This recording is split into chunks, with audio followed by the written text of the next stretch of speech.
মেয়েরা যারা মাথায় কাপড় দেয় না, বিশেষ করে মেয়েরা হিজাব যারা করে না, কিয়ামতের ময়দানে এই মেয়েদের এক একটা চুল এক একটা সাপ হয়ে তার শরীরে তার মাথায় দংশন করতে থাকবে। নাউজুবিল্লাহ। বড় কঠিন বিষয় ভাই।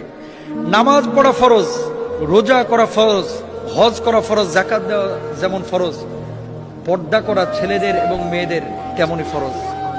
মনে রাখবেন আল্লাহ তাআলা বলেছেন ওয়ালিয়াদরিবনা বিখুমরিহিন্না আলা জুয়ুবিহিন, মেয়েরা এমন একটা পোশাক মাথা থেকে পা পর্যন্ত ঝুলিয়ে দিবে যাতে করে তার শারীরিক আকার আকৃতি অবয়ব বোঝা না যায়।